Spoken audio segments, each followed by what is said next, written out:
We'll get started. Okay, hi, hello, welcome to Camping 101. I am going to do some introductions here before I get into our slideshow. I'm going to introduce myself really quick. My name is Shannon. I am the social media coordinator for Whole Earth Provision Company. I have been working for Whole Earth since about 2006, and I have done various things. I've worked in both Austin stores, and I have worked on the buying team for clothing and footwear. And I have now transitioned over to social media now that we have online presence and we have an e-commerce store. So there's a whole new task list of things, and I was happy to join that team. So done a lot of things for Whole Earth. I have grown up camping throughout Texas, and I now, as an adult, prefer camping up in the Colorado mountains is my favorite place to go. So I have a ton of experience camping with camping at campsites. I don't do a whole lot of dispersed camping, but we will get into that a little bit more throughout the presentation. And I have a lot of experience camping with a dog. So I know that that was one of the questions that came up in advance before, as we got emails rolling through when we first created this event. So we can talk to that a little bit more. But I also want to introduce Rainan and Heather, who are here with me as well. Rainan, if you'd like to go first, and then Heather, and give y'all's little introductions as well. Yeah, thank you, Shannon. So I'm Rainan. I am on the buying team in the gear department, so I help get to choose all the fun gear, gadgets, and items, a lot of which we'll be talking about tonight with you, that go into our stores at Whole Earth. And I have been with the company since 2012. I joined at the campus location, which was essentially the original location that opened up back in 1970. There was technically one other location right around the corner from there, but that is sort of what we settle on as our original. And I was there for a couple years, and I did gear and clothing, worked in those departments, and then moved into the office and have been there since about 2014 or so. So it's been pretty good run. A lot of awesome people in this company, great roots. As a lot of you can imagine, if you've been in the outdoor industry, it's just really awesome, passionate group of people, and good to be working with them. And yeah, I've been a longtime camper. Both my parents went camping a lot growing up and shared that background with us. And my favorite sort of outdoor recreation pastime is rock climbing. Awesome, Rainan. That's great. I'm going to segue off that. I also love rock climbing, and Rainan and I have done a little bit of that together. My name's Heather. I've been working for the company since 2013, and I first started out in one of the stores in Dallas, basically heading up the shoe department at one of our locations, and I've since transitioned to working at the home office here in Austin, and I'm assisting Shannon on the social team. So now that's super fun, and we get to do great, events like this, which is like so my thing. So it's great. I've been camping for a little over 10 years now, and I'm really more about that car camping lifestyle, but I definitely aspire to get some backpacking in as well. And we're going to talk a little bit about some of that kind of dispersed camping where maybe you're further away from your car today. So yeah, can't wait to get into it. Awesome. Thank you, guys. Okay, so y'all met us. That's please, again, I'm going to say it again for all the people. I know I see lots of people popping in here. If y'all have any questions, throw them in that chat, and we will get to them at the end. But until then, please keep your mute button on so that we can make sure that everyone can hear. All right, guys. Okay, so I am going to share my screen. We're going to get started with this presentation. Let me make sure I have the right screen so that you guys don't need to see all the behind the scenes stuff. All right. It's kind of stressful to share your screen when you have 1,000 tabs going. Okay. Can you guys see my screen? Thumbs up. Okay, cool. Okay, so here we go. We made a little PowerPoint presentation for you guys. Camping 101, presented by us, Whole Earth Provision Company, or representatives of Whole Earth Provision Company this evening. Right, so we're gonna get started. I know that there's a lot of people that are joining us that are from Texas, where we are from. And then I know that there are a lot of people that are out of state. And so I wanted to give you guys a little bit of a history of who Whole Earth is. Our store opened in Austin, Texas in 1970. Since then, we have, get this all organized here, expanded to 4 Texas markets. And so we are in Austin, Houston, Dallas, and San Antonio. We have a total of 6 stores right now. And we have e-commerce, which is our newest store, which is very exciting. And so I have a little timeline here and a picture of Jack and Linda to start, who are our founders. Jack is still with us, and he is still a guiding light for us. Linda has since passed, but she is definitely still very much a part of our day-to-day and how we operate. And let me keep clicking here. That is, Rainin just mentioned the campus store. And so that's one of our original photos of our original crew. And there, Jack is in there somewhere, I believe, to the left, and Walter and Joe. All of our owners are now in their 70s, but they still show up for work every day. Now it looks a little bit different, but you know, we're all doing our best. And I also have this awesome picture from our campus store of some hiking boots, which is original to our assortment. So if y'all are, you know, we've started out as the company is kind of founded loosely off of the Whole Earth catalog, if that's something that you guys are familiar with, but it was essentially a counterculture publication that came out in the late 60s, and it was guided to, or it was essentially like a DIY independent learning, really focused on getting outside and preserving nature and experiencing new things. And it was a cornerstone of our business, and it really shaped the kind of products that we carry and the kind of quality that we expect of our products. And so we kind of started out with books and various things that came out of that catalog, and then it quickly expanded into outdoor equipment, and footwear was a huge part of that. And we do still carry a lot of the footwear that you even see on that shelf from Vast. We still have Vast footwear. So, yeah, so we've kind of held a lot of the same products over many, many years. And this December 14th, we'll be celebrating our 50th birthday. So we are really excited about that. And if you guys don't follow us on social media, please do, because we are going to be doing, spoiler alert, a lot of really fun giveaways starting in December. And we're going to be taking a walk down memory lane, and it's going to be really fun. So we're excited about that. So I will keep moving here. Okay, so our first, oh, and I do want to say, Heather has kind of already done it for me, but I do want to say that we have in the chat linked you guys the outline. I want to see, I know that somebody is off mute here and it's really distracting me, so I'm going to try to find that person. I haven't found them, and it might be you, just letting you know. It might just be some feedback here.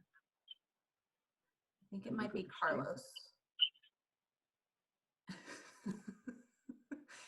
Guys, can y'all just make sure that you're on mute if you are not on mute? Let me see. Let me turn this down and see, but I don't know how else to, I think it might be this person. Okay. Oops, let me go back.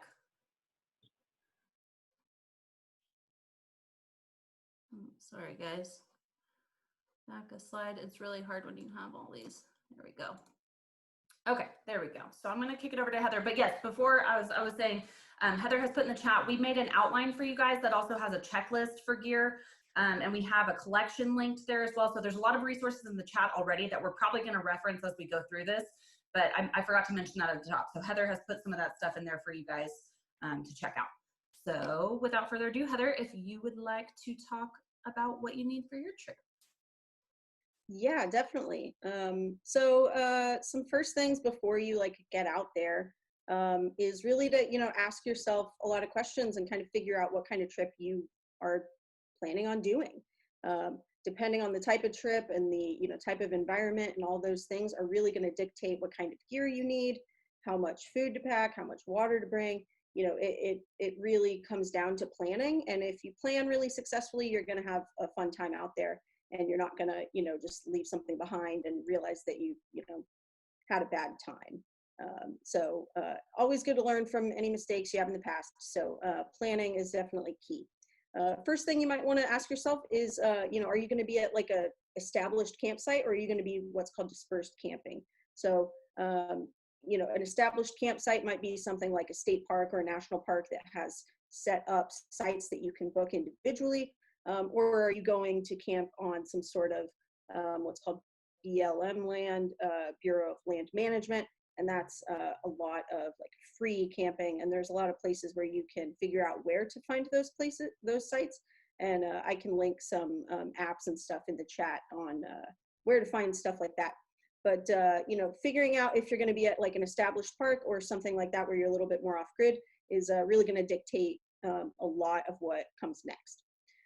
So it's good to research that. Next is planning after that. Once you figure that part out, there's a lot more to discuss. So, depending on the type of trip you're going on and how many people are there, there's some good planning to do. And that's going to come into like, what time of year is it? What's the weather going to be like? What's the terrain like? How long will you be there? All of those things are really going to come into building out your camp kit and, making sure that you have, a solid plan. And a camp journal really comes in play here. You can use that for, making sure you have all of your itinerary planned, your meal prep, your permits maybe, and maps, things that you want to, make sure that you do while you're out there or get done ahead of time just for planning. Camp journals really come in handy, and it helps organize. I like using them a lot when I go somewhere and find a site that I really like at maybe a established park, and maybe I didn't get that site that time, but I can write it down in my journal and come back to it and say, oh, the next time I go camping at that park, I'm going to make sure I get that site. So camp journal always comes in handy. Next that you want to figure out is really your itinerary. You need to ask yourself what you're going to be doing while you're out there camping. If you don't plan anything, you might find that you have a lot of downtime. And sometimes that's good. Sometimes that's all you want to do is really just totally disconnect and not plan anything. And that's totally fine. But, if you're going with a group or maybe kids or something, it's good to have a little bit of an itinerary and kind of plan some things out. So maybe you don't want to plan nothing. And if that's the case, then you need to, take into consideration things like what the weather is going to be like while you're there. Let's say you're planning a hike. You might not want to start your hike at 2:00 in the afternoon in the middle of summer when it's going to be really, really hot. So make sure that you have a solid itinerary if you're going to be doing some more strenuous activities. And next is a little bit more about the gear. You're going to figure out, again, depending on your trip, if you're going to be doing more of a lightweight setup with all of your stuff, especially if you're like hiking into a spot that's, more dispersed, where you have to, take everything with you and really limit the amount of stuff you're bringing, or if you're going to be at a place where it's more like car camping and you're going to bring a lot more comfort items. And we'll talk a little bit more about, what those comfort items might be, but it's really just about figuring out what's going to be most comfortable for you based on your planned activities and how you're planning on camping. So, just because an item saves weight doesn't necessarily mean that it's the best option for you for your first time out. Or at a car camping site, that could mean that you're just bringing a more robust stove or a more burly tent versus some of these other options that might be more lightweight. And that could even come into coolers. Maybe you're bringing a lot more hearty food, and that's more your style when you're getting out there, and you're bringing a nice solid cooler, and it's just sitting in the back of your truck, and you've got you're parked right next to your tent, and you're good to go, and you can be totally comfortable doing that. So just depending on your trip, if that's the thing you want to do, that's totally fine. There's no wrong way to camp as long as you're not making a negative impact on the environment. The next thing you want to make sure that you're doing is pulling your group if you are camping with a group. If you're going alone, you only have to really check in with yourself.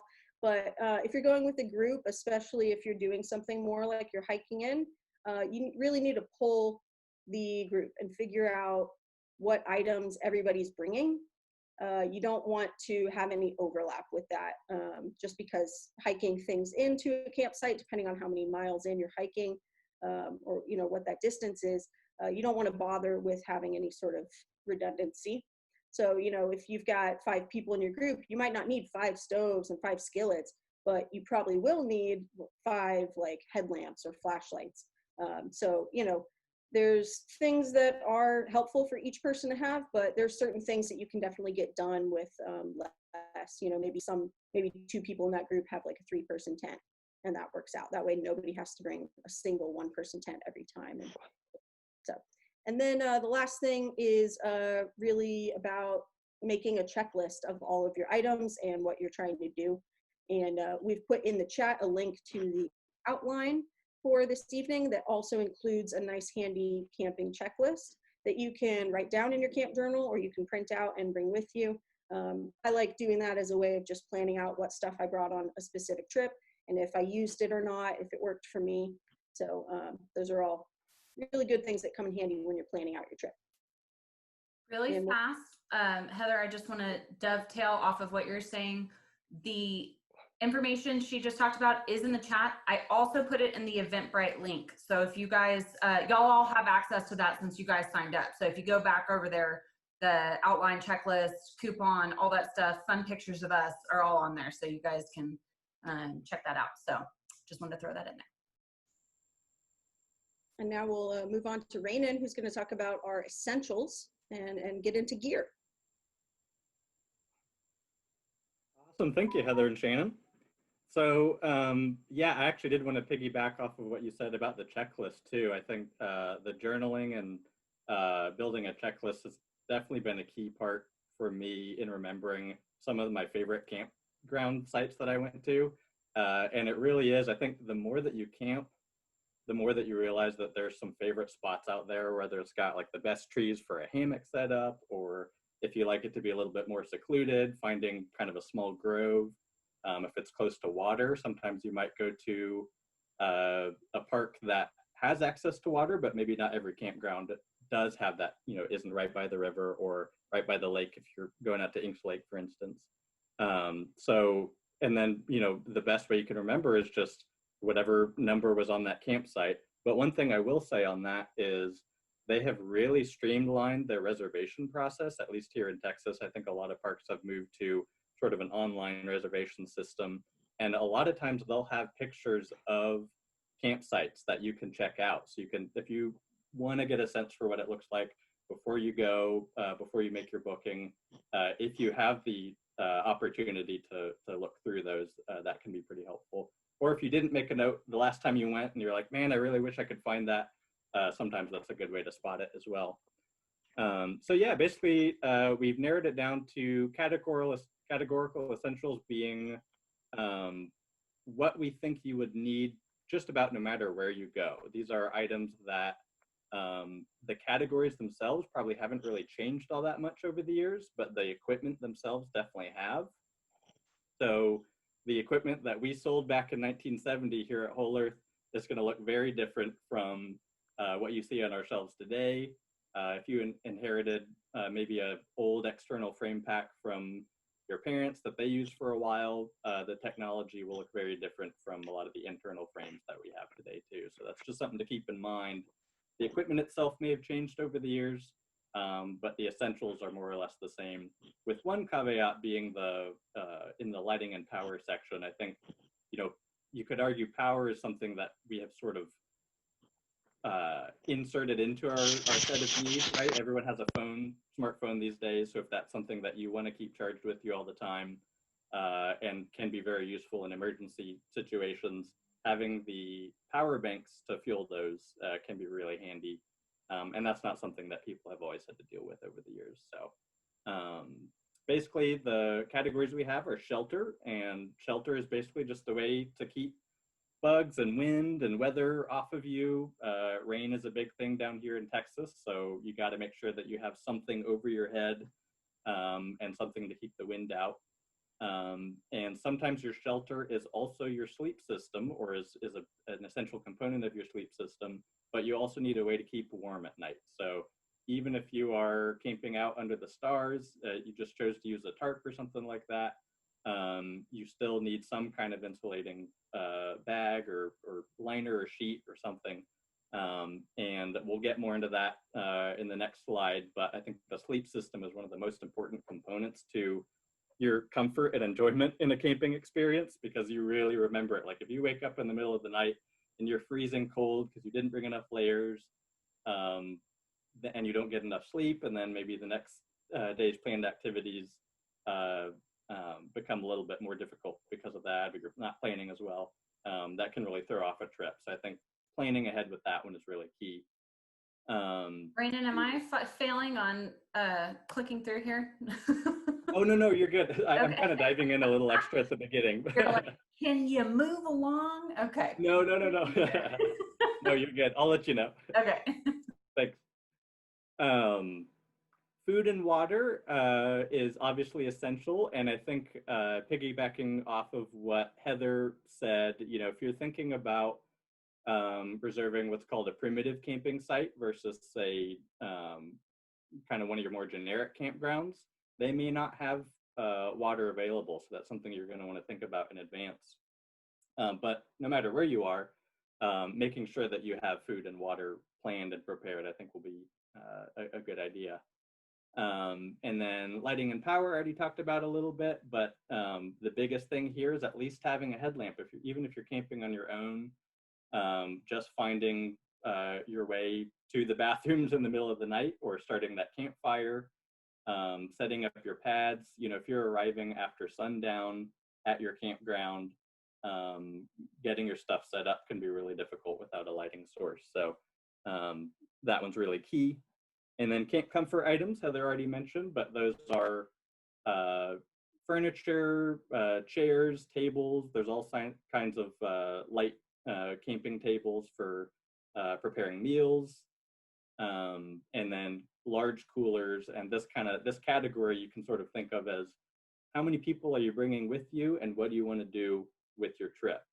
But I would also say that even if you go out camping or hiking for most of the day, and then you come back at sundown, you still might want to hang out around the campfire. And so having those chairs accessible and usable would be a good idea as well. So yeah, now we can move to the next slide. Thanks, Shannon. Okay, so we'll start with shelter. And there's a lot of different types of shelters out there.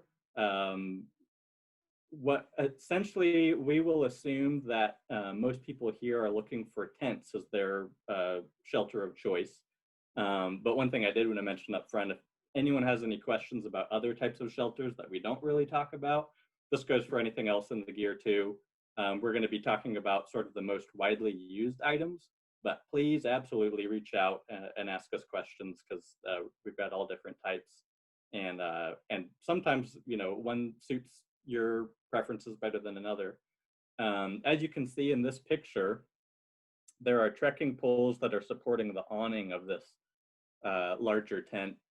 And that's a good illustration of, most tents that you'll see are freestanding, but then there are some tents that are non-freestanding and will use your trekking poles. This is more common for backpacking, but they'll use trekking poles as the main support structure for your tent when you have it set up.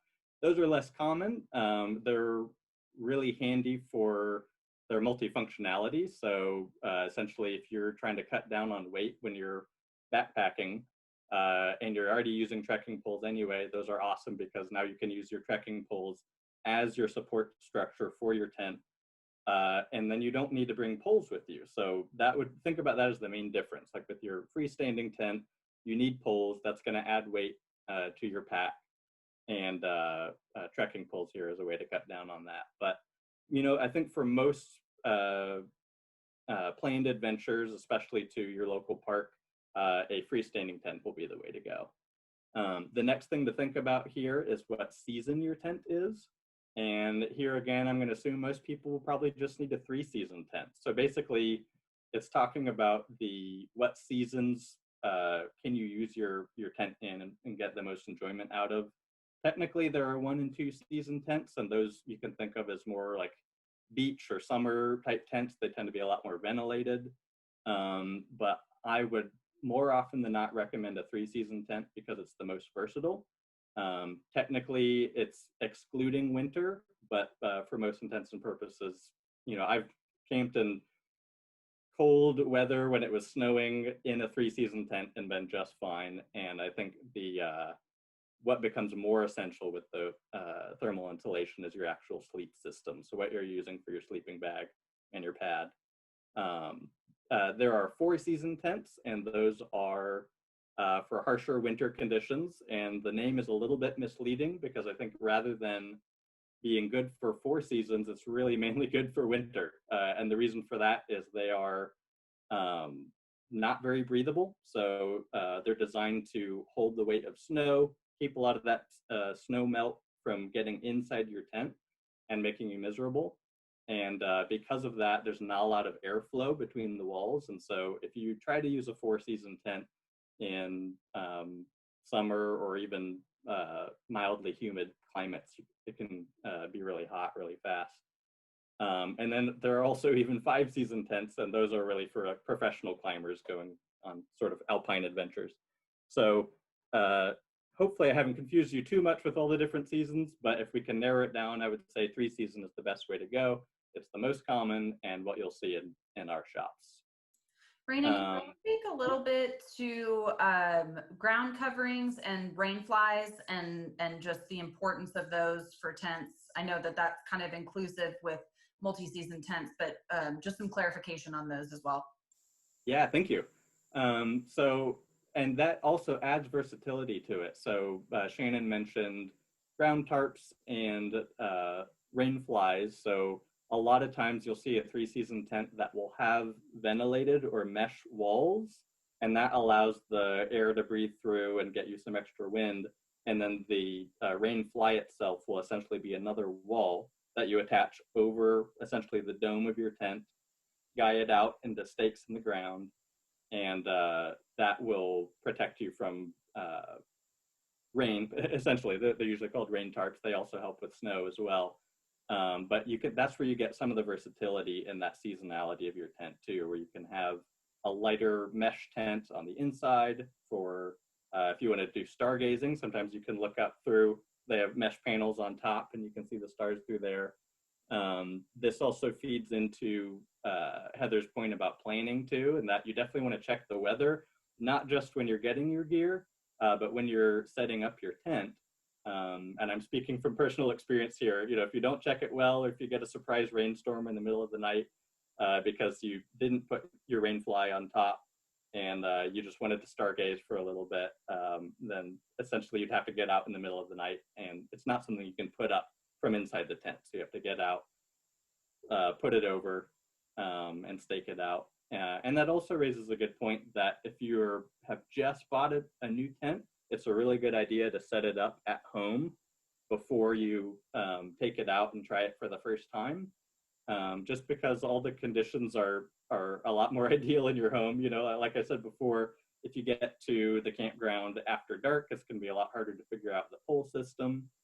And the rain fly will often have it'll be lined up with the door a certain way. So just figuring out where all those alignments are is a lot easier to do.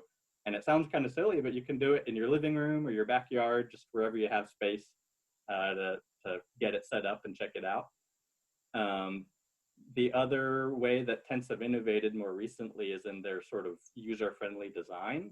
So sometimes they'll be color-coded. So if you have a part of the rain fly that goes to one section of a tent peg or something like that, sometimes they'll color-code it just to make it easier for you to figure out where it goes, which I find really handy. And then the other thing that Shannon just mentioned is the ground cloth the footprint as well. And some tents are designed without a footprint in mind, but I almost always prefer to have one along with you. It extends the life of the bottom of your tent. It helps keep moisture and things like that out. If you can kind of see in the picture here on that sort of bottom right end there, you've got the tent itself with the pole holding it up and keeping the structure. And then you have the yellow strap connected to the footprint underneath it, and that's what we're talking about. You can use tarps and fold them over, but I find that sometimes those catch a little bit more rain. So if you're getting rain on the outside, if those are protruding a whole lot from the edge of your tent, then you start getting puddles of water that accumulate underneath the floor of your tent, and then those can gradually seep in or create condensation inside your tent, which is something you want to avoid. So the nice thing about footprints that are specially designed for a tent that you would buy is that they are the exact dimensions of the bottom of your tent. So you really don't get a whole lot of overlap from that. So yeah, they extend the life of your tent. There is a little bit more of a insulating factor. It's very tiny, but it's one extra layer between you and the ground, which always helps.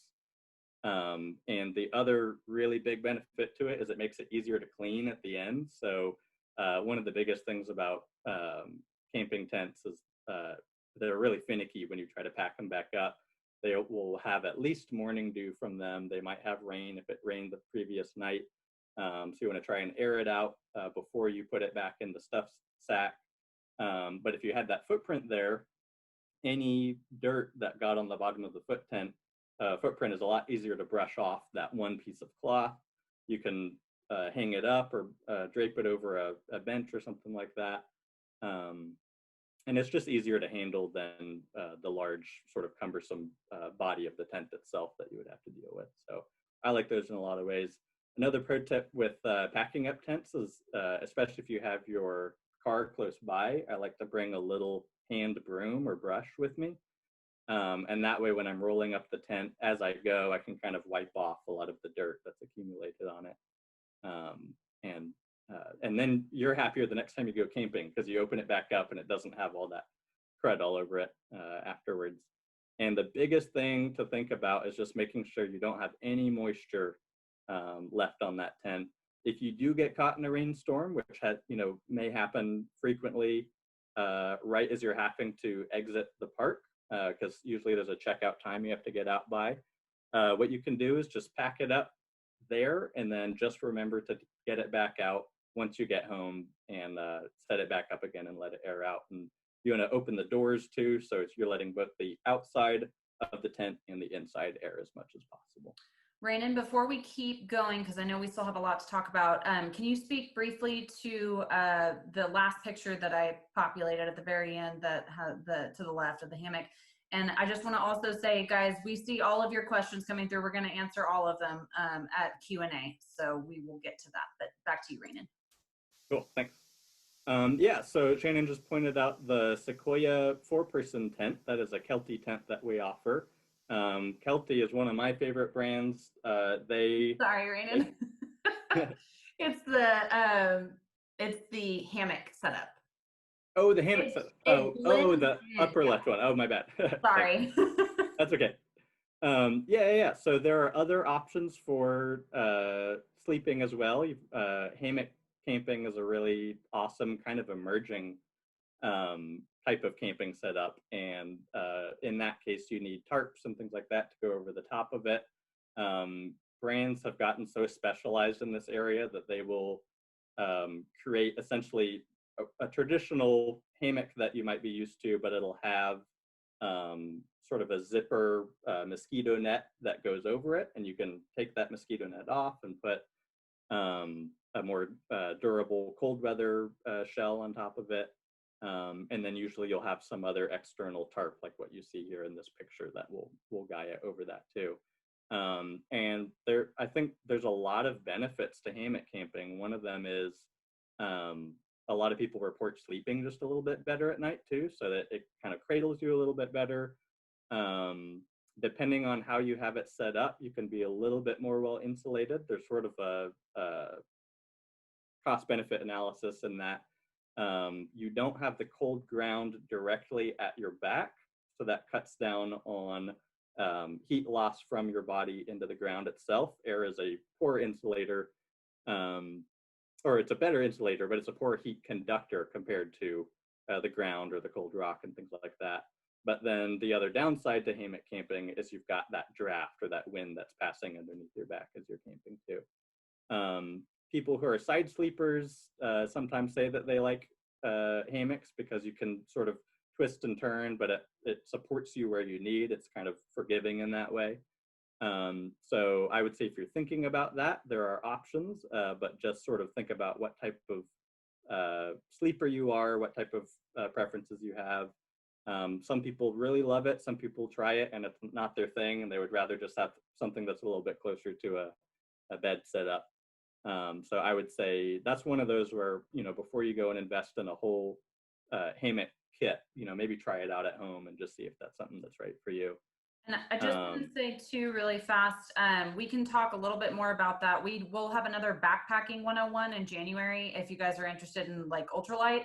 And we have one of our Houston store managers, Emery, who is a through hiker, and he's done most of the PCT. He's done all kinds of through hikes, but he has a lot to say about that hammock setup as well.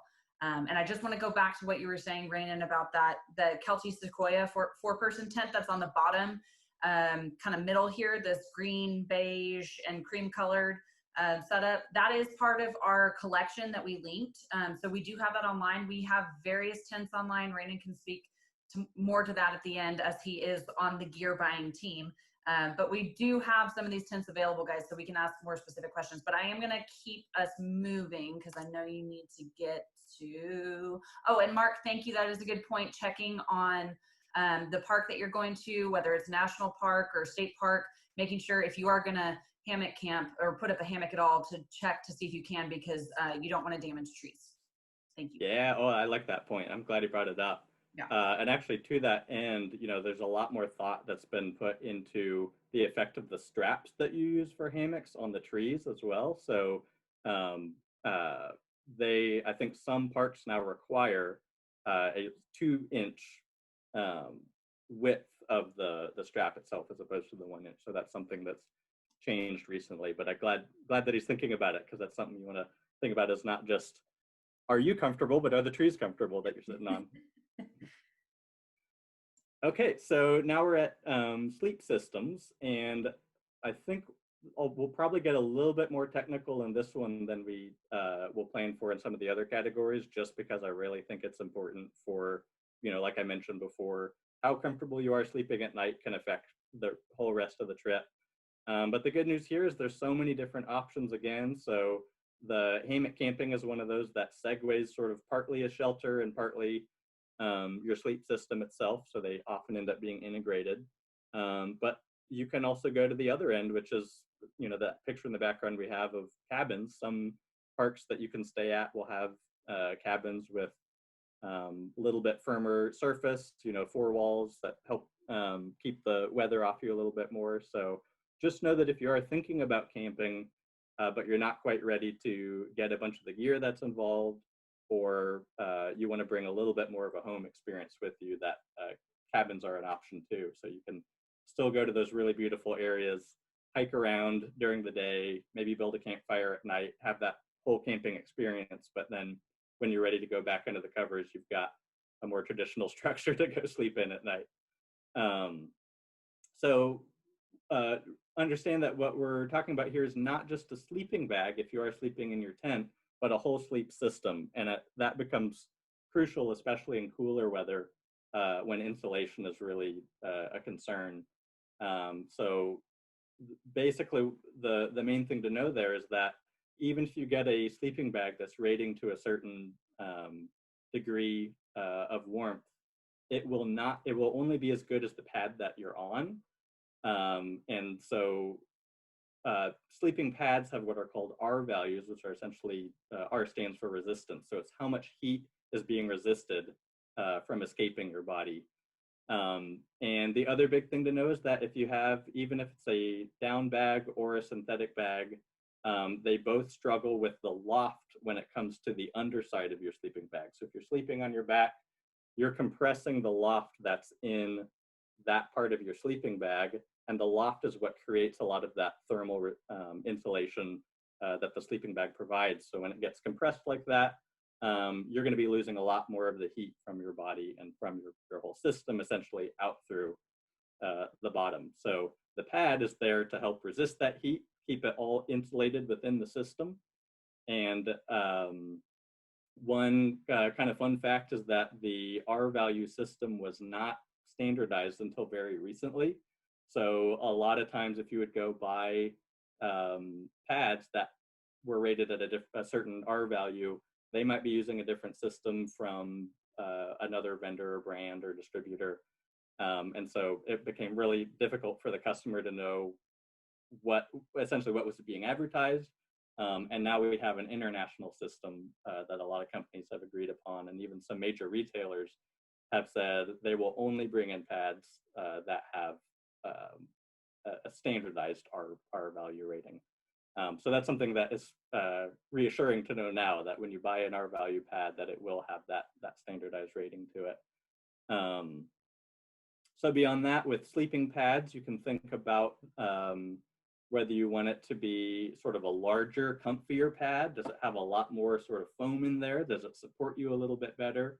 Are you sleeping with a partner or someone who's next to you, and do you want one of those double wide pads? So this gets into more of the camp comfort item. You know, how much do you want it to be like your mattress at home versus how much do you want it to be compact to roll up into as small an object as possible?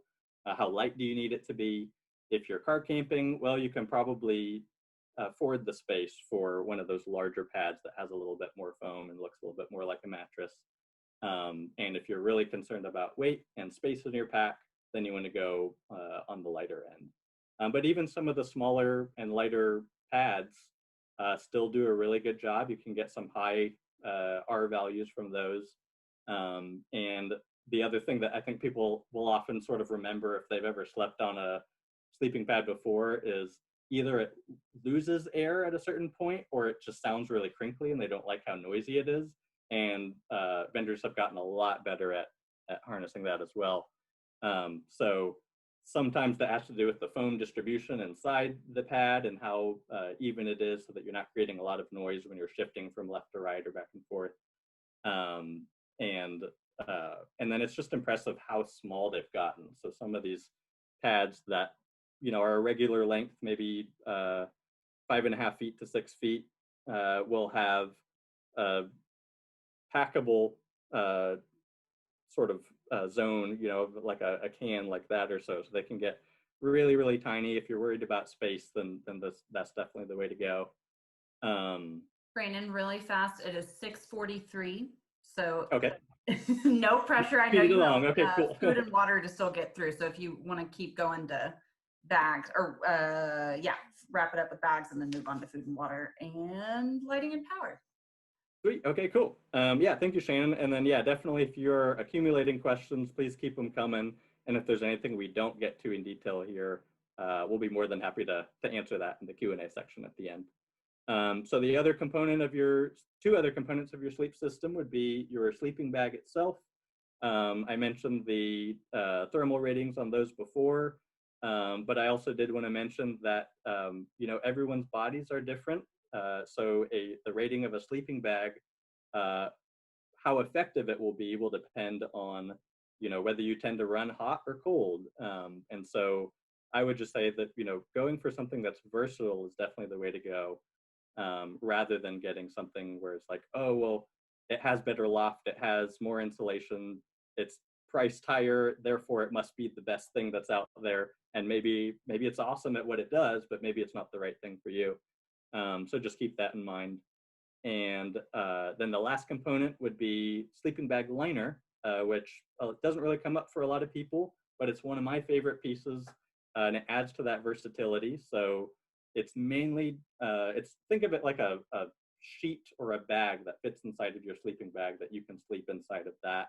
It helps protect your sleeping bag from dirt that you might have accumulated during the day, but it also can add insulation value to it as well. So if you get a higher degree rating bag, say like a summer bag, and then you want to add some insulative value to it, you can use a sleeping bag liner for that as well. I love them. They're awesome. Sometimes I just use the liner and not a sleeping bag, especially when it's really freaking hot here in Texas. Those things come in handy a lot. So the last thing you see that bubble at the top there, don't forget your pillow as well. Your neck support and head comfort matter a lot. Okay, ready to move on. Okay, so food goes back to planning your adventure in advance.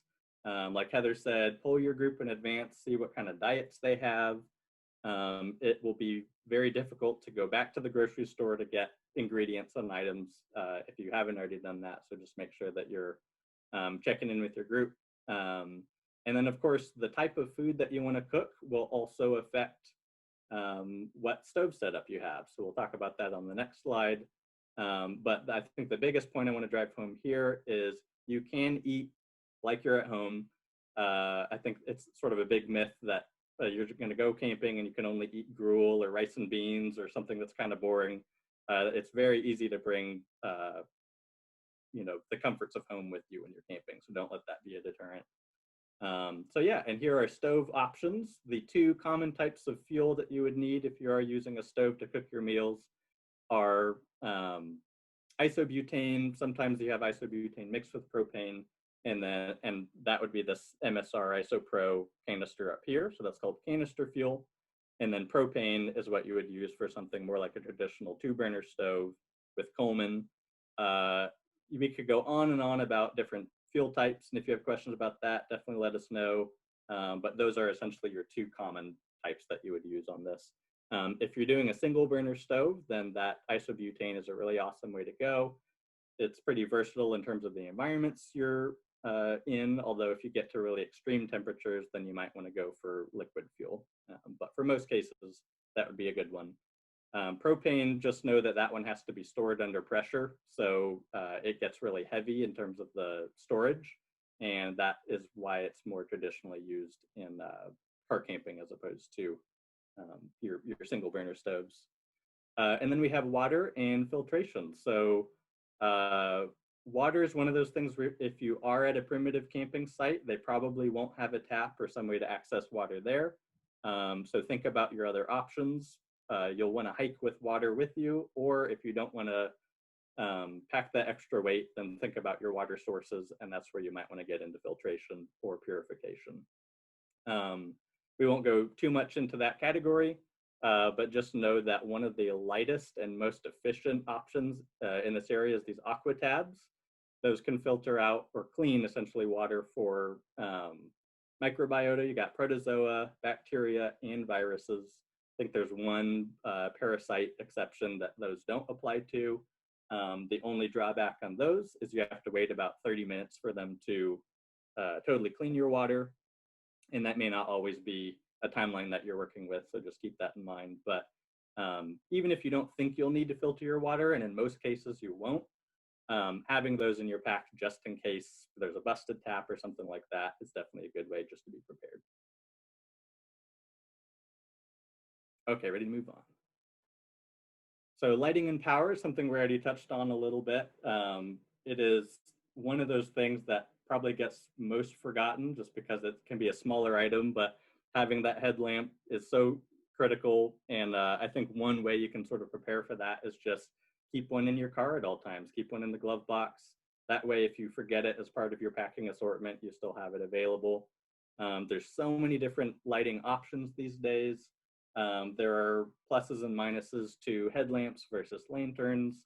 Headlamps will have a little bit of adjustability, so you can adjust the beam, but you want to be more careful about shining lights in people's eyes, especially at night, and blinding them. So the light etiquette there is something to consider. But there are also portable lanterns and even solar lanterns. And that's one of my favorites because then it solves the power issue too. If you get regular sunlight, then you have a way to charge it up there, and they're pretty approachable price points. So it's not something that will break the bank on just for a solar lantern itself. And then portable power can be everything from a small pocket-sized power bank that will help charge maybe your phone once or twice. Will charge your lighting if your batteries go dead in your headlamp. All the way up to, you can see in this bottom right-hand corner, the Goal Zero. It's that sort of boxy looking thing with the adapter plugged in. Those are great. That sort of extends into your car camping sort of comfort lifestyle. You would not want to backpack with that thing because it weighs 12.5 pounds. But if you have the space for it in your car, that is a really awesome hub and way to charge up gear on the go. So yeah, just think, you will get light from your campfire. Those things are awesome to have around, but if you need to go to the bathroom in the middle of the night, having that lighting there is definitely crucial. All right, and then our last category is camp comfort. So we touched on that earlier, furniture and coolers. Also think about drinkware, things that are, maybe you're carrying spirits that you want to sip on around the campfire. Just sort of home comforts, essentially. And it is one of those things where if you get back late at night, especially in the winter months when the sun goes down earlier, you're going to be looking for things to do. And this is a way to feel comfortable around the campsite. I think one of the questions that was submitted prior to this was about the sort of a lightweight furniture option. So in that bottom left-hand corner, we have a GCI pack seat. That is sort of a throwback to an older style tripod seating option, and this is kind of the update to it. But it folds up really well. They have telescoping legs, and you can fold those back up on them, and they compact down pretty well. But we also have giant furniture, so we've got love seat style camp chairs, good for sitting around the campfire. This GCI compact folding camp table that's in that sort of upper left quadrant there. Yep, that one's awesome. It also has adjustable height on it too, and it's extremely light. That's got an aluminum build. So yeah, and then you've also got hammocks too. We talked about hammocks in terms of sleeping, but they're also great for lounging and reading a book. So they build in a lot of options there. And again, we've got a ton of this stuff. So if you have more questions on what types of comfort items you might want to bring, throw them our way and we'll answer them at the end. Okay, thank you, Rainin. That's a big section to get to. We really wanted to cover a lot about gear with you guys tonight because we understand that people joining tonight may have already been camping and you guys are really interested in innovation and what we have. So again, we have that collection available to you guys to peruse. There's a lot of stuff that we have online. There's a lot of stuff that we don't have online. And so if you are near a Whole Earth store, please feel free to go in and check out what we have. Rainin mentioned coolers. We do have various size Yeti coolers, but they are the bigger ones, the hard-sided ones are in-store pickup only because they are really heavy to ship. But anyway, if you guys are near a store, please come in and see us. There's all kinds of safety protocols in place, masks, hand sanitizer, social distancing, and we are limiting capacity so that everyone feels safe and has the space to shop. So if you guys are near a store, come in and see us. You can use your coupon. So without further ado, that takes us into safety. I'm going to talk a little bit about awareness and etiquette, leave no trace, fire safety, major and minor first aid, bugs and wildlife, all things to consider when you are outdoors. I'm not going to go too far into the principles of leave no trace, but I have this helpful little chart here for you guys to look at. Essentially, leave no trace is exactly what it sounds like. If you take anything out there, you got to take it out with you. Best practice is when you are cleaning up and leaving too, even if you didn't take it out there and you see it on the ground, take it with you. It's always nice to arrive to a clean campground, and it's always better for the ecosystem and the animals and everything that's going on there. So just do your part, help out. If you're going out there, you might as well. You're gonna have a trash bag anyway. So leave no trace and etiquette. I just mentioned trash bag. You don't want to forget that. It is a very essential part of camping. Most campsites are gonna have dumpsters. So just make sure you bring one. They're not gonna have trash bags though. So you're gonna wanna put everything into one spot. So make sure you have that. That's an easy give me. And then also just being responsible with food and trash. Let me get all these images populated for you guys here. Being responsible with your food and your trash. Anything that smells, and here I've gone too far, anything that has an odor, guys, you're gonna wanna be really careful with. Critters, especially in Texas, we don't really have to worry about larger wildlife. I know some of you guys here are in places where you do have large wildlife, and we'll talk about that in a second here. But number one, getting familiar with where you're going, any kind of wildlife or critters that are in the area, and just being prepared for it. Don't leave things that have any kind of smell. That even includes toothpaste and deodorant.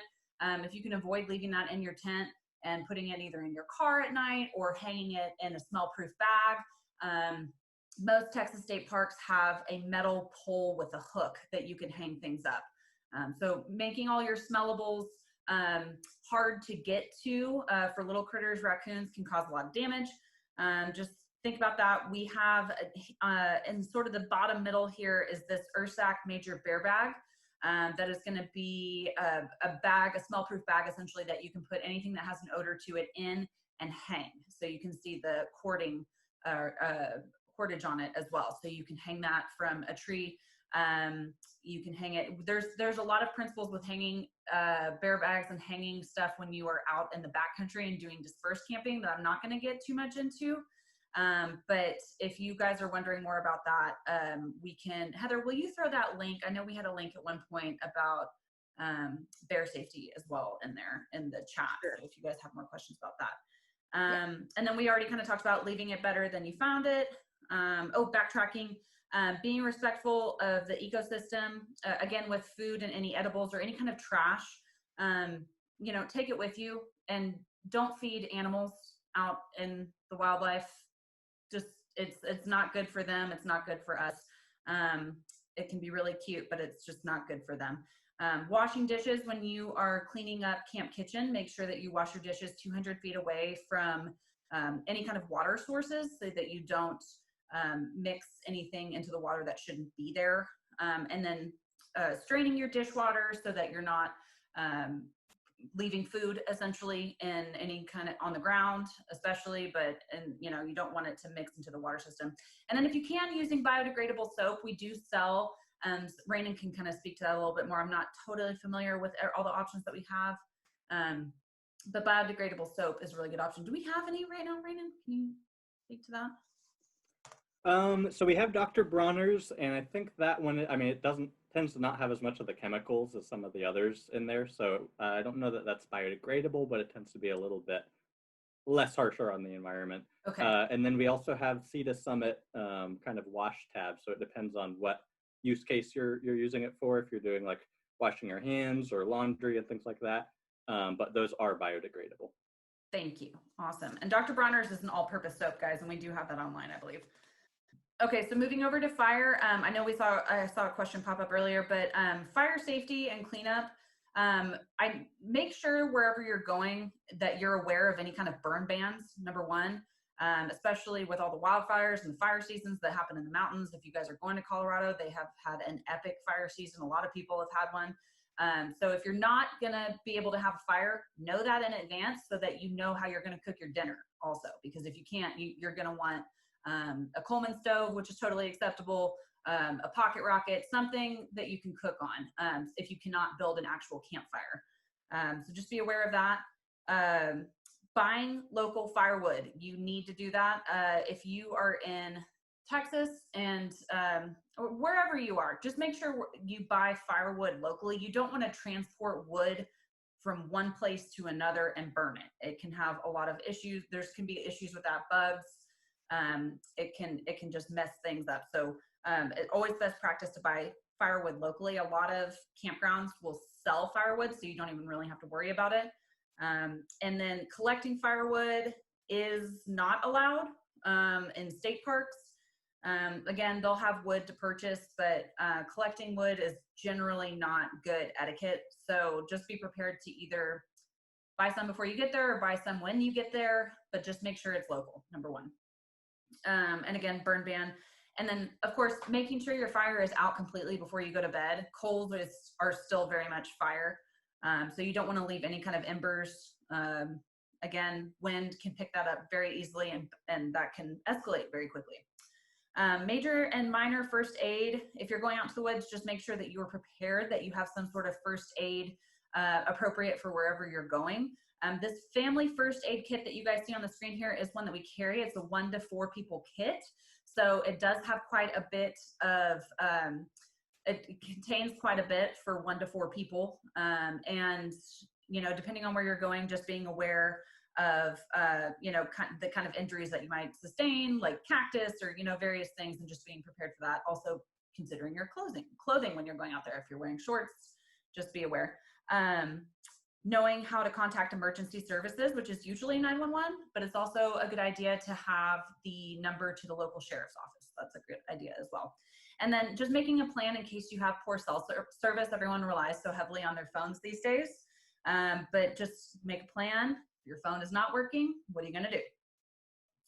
And then also, it's super important if you're going into backcountry, if you're doing dispersed camping, if you're going to be by yourself, which I know I've seen some questions come up about camping by yourself, make sure someone knows where you're going and how long you're going to be gone for. It's really important that people know when to expect you back. So make a plan for that. And then we kind of talked about the outdoor related injuries, cuts, cactus, sprains. You know, you don't want something like that to ruin your trip.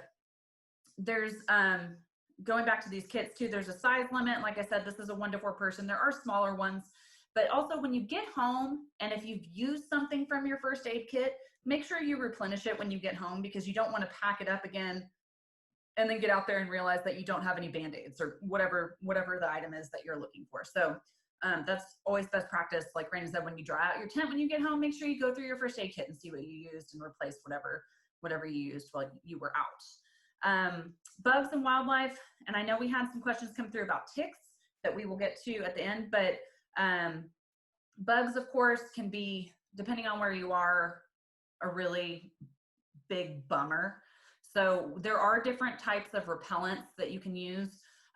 We featured a Ben's DEET formula here that does have tick repellent in it.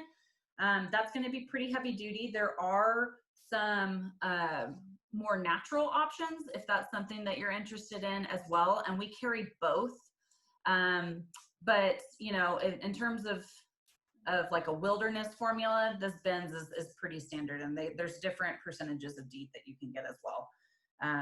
But we do have online there's a couple different ways to deal with ticks, and we can speak more to that at the end. And then of course bug nets are very much a thing, depending on what you're planning, what your sleep plan is at night if you don't want to sleep with a rainfly. And then they do make a lot of hats now that have bug nets as well, depending on what you're doing, and we do sell some of those. So it just coverage over your skin so they don't get to you. And then going back to wildlife, we don't, you know, in Texas, it's pretty limited until you get out to West Texas, and then you talk about big animals. But in fact, Miss Mary talked about in story time today, javelinas out at Big Bend, which can be pretty intense for a pig. But I know that some of you people live where there are bears and mountain lions and various things. So again, it's really good to research where you're going.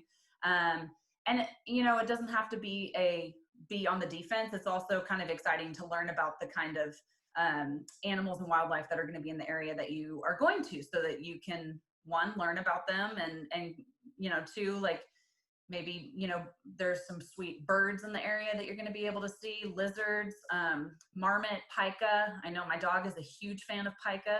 I learned a lot about pika this last time we went to Colorado. But anyway, so it's kind of fun to learn about what you're going to see, and then keep an eye out for them, especially if you're with kids. It's a fun way to kind of engage. So, you know, and with larger animals, if that's a concern, best practice, always keep a safe distance. If you can cover them up with your thumb, that's best practice. You are far enough away.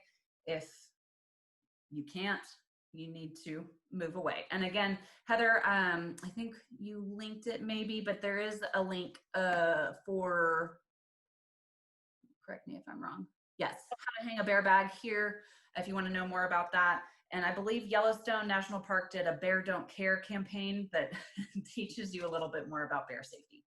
So with that, I am gonna pass it over to Heather. Thanks, Shannon. I couldn't find that bear safety link, so if you could grab that while I'm doing this section, that would be super helpful. Yes, I will do that. Cool. So last but not least, things to not forget. It's definitely possible to forget some things when you're out there, and these kinds of things really can make your time out in the outdoors a little bit more enjoyable. So these are key things that I would make sure you're not forgetting. Anticipating your hygiene. A lot of parks are going to have access to really comfortable bathrooms and even showers sometimes. So even if you're at, a primitive site at a state park or somewhere, sometimes you'll see, outhouses or privies, like this picture here on the left. That's out at Lost Maple State Park here in Texas, about a mile or two into the trail. So, there's options to, have a decent time while you're out there and not feel like you're super, super dirty. But you're going to get a little dirty, and that's okay. But things you want to make sure you're bringing are like sanitizer and maybe wet wipes. Those can go a long way, especially if you are, days away from a shower. And bringing your own toilet paper. Just because there's a bathroom available or even a shower doesn't necessarily mean that there's going to be soap or toilet paper for you to use. So it's always good to bring that with you. And, depending on what that system is, you might have to pack out your toilet paper, or you can, usually flush it if you're at, a standard toilet. But those are things to consider. And again, trash bags, that's always something that I tend to forget, even things like paper towels and stuff. Again, a lot of parks are going to have dumpsters, but a trash bag really, really comes in handy. Something else you might want to really bring is a day pack, especially if you're planning in some hiking around the park or wherever you're at. Maybe you're leaving your sort of base camp setup or wherever you are, and you're just doing a little bit of day tripping. A little day pack is really helpful. And I'll pass it over to Rainin to talk about cordage real quick. Thank you, Heather. Yeah, so cordage is just one of those things that's handy for all different types of things. It's something that's good to keep in your car. If you have a camping kit that you put together, throwing it in there. And basically there's different types. Normally when you talk about cordage, you're talking about sort of the smaller nylon ropes that come in different diameters. You've got 7mm, just depending on what purposes you're using it for. You've also got guy lines, and then paracord is a popular type that people use. And paracord is essentially what they used to make parachutes out of, essentially what would hold your weight in an actual parachute, which is kind of cool. And those tend to be a little bit stretchier as a result. But essentially, I would use cordage for hanging gear. That's probably the most common thing. So you can daisy chain it, set up little loops along each segment. You can set up a ridge line for your hammock if you're doing that. We were, going back to what Shannon was talking about with hanging your bear bags or your food or just other gear that you kind of want to keep off the ground and out of the way. Cordage is really useful for all of that. And then the last thing is if you've got guy lines, sometimes you can repair your tent or your tarp or your fly if you've got that kind of setup going on and one of the lines breaks, you can easily use guy lines to set that back up again and get you going. Yeah. And the last thing that you might not think about is entertainment. Again, you might be out there to really disconnect. It doesn't necessarily mean that you have to bring a tablet or a phone and movies and stuff to watch, but maybe if you're camping with a whole bunch of kids, maybe they need that little endorphin rush. So it's totally fine to bring that. Just make sure if you're bringing something like that or like a speaker to listen to music or anything, that you're cautious of your volume at your campsite and on your trail and things. That's part of trail etiquette and just campsite etiquette. You just want to make sure you're really minimizing your noise if you're going to be doing that. So bringing headphones is really helpful if you're going to do that. But some other things while you're out in nature, you might want to be doing some bird watching, and binoculars are a really good piece of equipment for that. So you can find some good optics and binoculars at our stores. And we've also got some great little tools and stuff like knot tying booklets and these little live and learn laminated cards. And this one's about stargazing. So, maybe you're at a dark sky park that, lets you bring telescopes and binoculars and such, and you're not turning on your headlamps or anything. You can use those and really, learn about all the constellations and things. And that's super fun, especially with kids as well. So, and outside of that, there's even some games that you could bring along. We've got like portable games and travel games, and that kind of stuff can be great for entertaining yourself around a campfire. And we've even got some like spooky campfire story books, which are definitely top notch when you're on your first time camping. So that's it for that section. So we'll move on to Shannon for the last little bit. Nothing's more fun than scaring children around a campfire. Definitely. Okay, guys. Well, this kind of concludes our presentation here. We threw this coupon up here for y'all to see again, just so y'all are aware. Coupon code NOV Camping 101 will give you $10 off your purchase in-store and online. And we also, if y'all are joined late, we have a surprise giveaway that we're doing. We're going to be giving away this Hydro Flask 8-liter lunch bag here, which there's a picture of it there. And then here it is in a plastic, new, fancy, shiny. We're also giving away this Opinel knife, which Rainin has for you to see in real life here. And Heather is gonna do this fun Zoom giveaway where she's going to cover her eyes and click all through and randomly pick somebody. So we can do the bag first, and We'll need to get out of presenter mode for me to do that real quick. yes. So, but I won't cover my eyes because I gotta do this and click. It'll be a little silly, but we're gonna pick 2 winners here. So. Okay, so I am gonna stop sharing my screen. Guys, this coupon is available in the chat. It's available in the Eventbrite link, and it's available on that outline that we gave you. So if you miss it, it's in all those spots, but hit us up if you still are having trouble with that. So I am actually, before we do this, I'm gonna go ahead and stop the recording, and then Heather will select our winners here. Okay, so thank you guys for attending the presentation. I'm gonna stop the recording, but don't leave yet because we still have Q&A and the giveaways. So